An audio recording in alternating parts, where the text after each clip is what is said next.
Hi everybody, this is take two of drawing a path around the duck with the pen tool. I understand that that first video was not available. I apologize.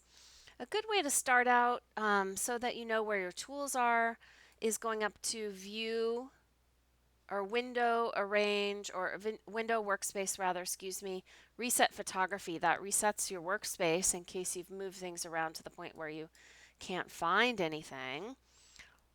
And then I'm just going to collapse a few things that I don't use, bring up the layers here. So we're going to be using the pen tool, that's P like Paul, as your keyboard shortcut, which activates the pen tool here. And there are a variety of different pen tools. I'm going to encourage you to just stick with the number one basic one, and then I'll show you some keyboard shortcuts which automatically access these others here. So we're going to be using the pen tool as well as the direct selection tool, which helps us alter or activate the anchor points which are part of our path. Let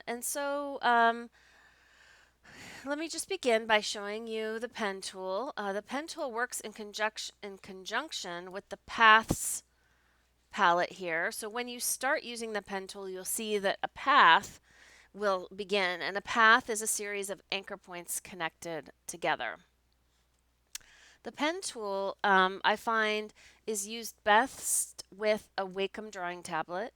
If you have one of those, I was hoping to show them to you at the college.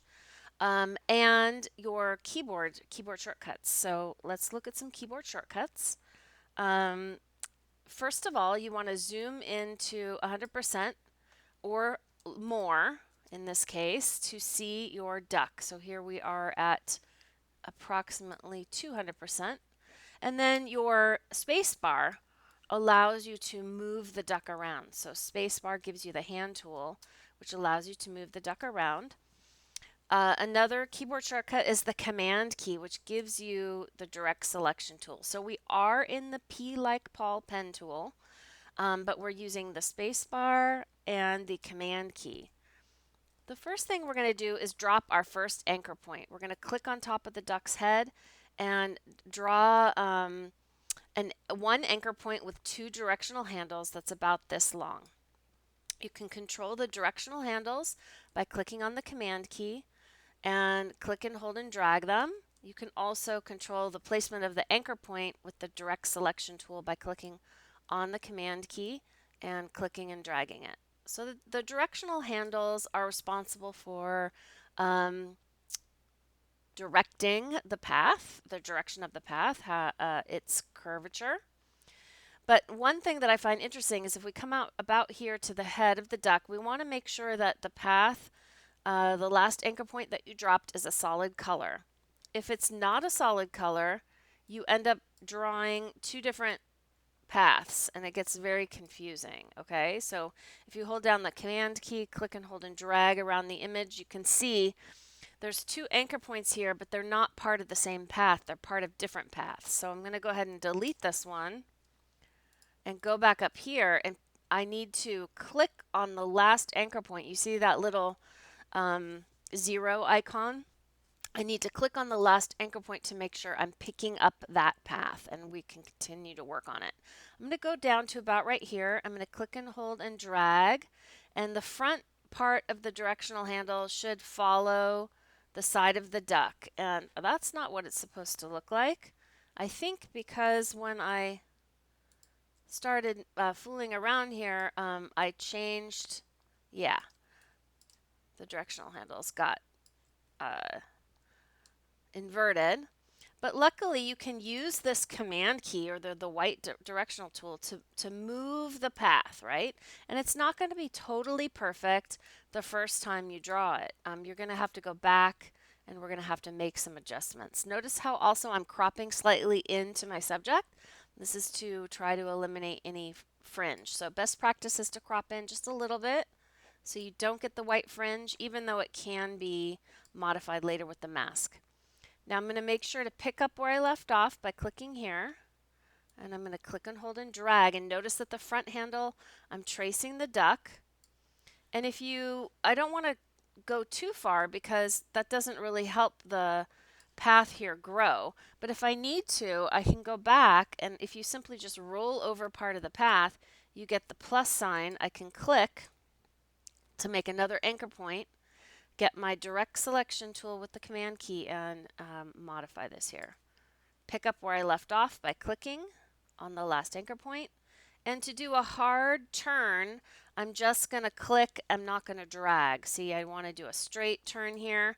Another way you can do a straight turn is by holding down the Option key to make a 90-degree angle. So I can hold down the Option key to get my 90-degree angle tool. I can click right here, and that converts it to a hard turn. Picking up where I left off by clicking here, click and hold and drag. Notice that the front handle is tracing the subject. Space bar to move my duck up. I'm going to round the corner here, so I'm actually going to skip the butt and go around it to make a nice round corner. The goal is to use, the least amount of these anchor points as possible, and then I can command click here to modify the shape. I can also add an anchor point if I need to. Click here to pick up where I left off. Click and hold and drag.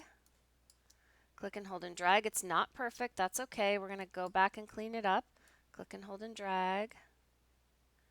You don't want handles that are too long, like that's bordering on too long, because then watch when I go over here, there's a gap. But I can command click on the path to rein it in, command click on the path to rein it in, pick up where I left off, click. And here, where I have a smaller group of shapes, I'm going to make a smaller distance between my anchor points. This is a straight line, so I didn't click and hold and drag, I simply just clicked. Here I'm going to click and hold and drag because that's a curve. Okay, and I might need to add another anchor point here. I just rolled over the path and added another one. Pick up where I left off here, click and hold and drag. Shorter strokes for shorter curves. Okay, and I went ahead and closed the path. I'm going to click once here and add another point. And you'll see over here a saved work path is being created. You want to double click on that to give it a name, outline of duck. Okay, and I'm going to zoom in even further now, and now I'm going to clean up the path. So I can command click on the path. When you saw it just a minute ago, all of the anchor points were blue. And that means the entire outline is selected. So if I move it now, the entire outline is selected. That's not what we want. So I want to click once again, command click once, so that I can move or adjust these anchor points individually. Like this. Okay, like this. And like this. And again, it doesn't have to be perfect, but you do kind of want to crop in on the object. The idea is that the object has a nice crisp outline so that when you drop it into its background, it looks realistic. So that's what I'm looking for here. And if you need to add a few anchor points by rolling over the path to get that plus sign, then go ahead and do that. And likewise, you can delete ones you don't need by clicking over the points to delete them. You see that little minus sign there? I haven't deleted any yet because I need them. And I'm going to go ahead and add one here just to tuck that in a little bit more.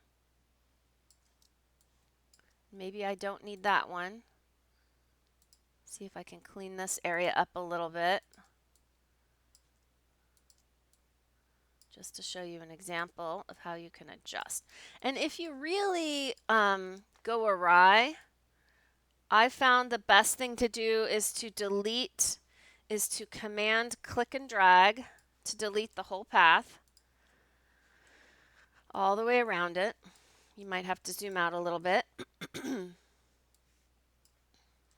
So I'm holding down the command key, click and drag around, delete it, and start again, honestly. Sometimes it's the best thing to do. Most students have to do this 3 or so times before they get it if they don't have any prior practice with the pen tool. So here I have the duck outlined. I can go ahead and load the selection here at the bottom of the path palette, load the outline as a selection, which is what the whole reason we're doing this for. I can add a layer mask by clicking on the layer mask icon, and here we have the object outlined and ready to be placed in a background. So I'm going to go ahead and open up a background image. And I had a bunch of them here, but I may have gotten rid of them. So let me just pull one up to play with. Fun little background image, something maybe that makes sense or not. Okay, so here I have a background image. And, you know, we went over a few ways to combine images together, but the goal is going to be to maintain the mask on the layer. Sometimes when you combine layers together, the mask is lost, and we need that mask. So I'm going to go ahead and click on the Move tool. That's V like Victor, or V like Veuve Clicquot, your instructor's favorite champagne. We're going to click on the duck right here, click and hold and drag, move him up to the palette or the tab here of the other image. I still have my mouse depressed. Move the mouse down and release, and you should get the layer with the mask icon. Okay, and then you can move him into place. Notice that he's not a smart object, and whenever I do a collage, you want to make sure before you start sizing and scaling your images that it's a smart object. So I'm going to go ahead and convert him to a smart object. Unfortunately, however, he loses the mask when I do that. So what you can do is you can duplicate the layer. I clicked and dragged it down into the plus button and turn that off just to make sure you keep an image with the keep an original there once you start to size the image. Okay. The other thing you can do, notice that the paths don't come with the duck. So you definitely want to save this in case you need it later in your collage. So go ahead and save the image. Okay, just in case you need to go back and get it later. And we'll go back here. Now we can start, if you convert him to a smart object, you lose the mask, but look at this trick. You can hold down your Option key and click on the mask from the duplicated layer and drag it up. That's pretty awesome. And then we can double click on the mask, and a lot of you are forgetting to feather the mask. A good feather for an object with a sharp edge like this that you want to maintain is 0.5. I know that seems really small, but it really does make a difference in blending in the subject with the background. And you see how I did get a little white fringe there, and there is a way I can modify that, but the best, cleanest way is to make sure you crop into the image when you are drawing the path. So I can double click on the mask. I can choose Select and Mask, which is the sophisticated Select and Mask option. This is the way that you're going to control, really do advanced controls on the mask. I can shift the edge of the mask a bit to be tighter or wider to try to get rid of that white edge. I want to view the image on its layers when I'm doing this kind of editing.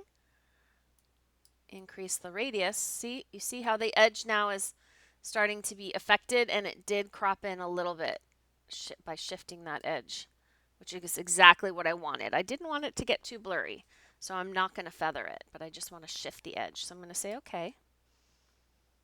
And voila. After we get back from break, I'm going to show you how to do drop shadows so that you can make this ducky look a little more realistic.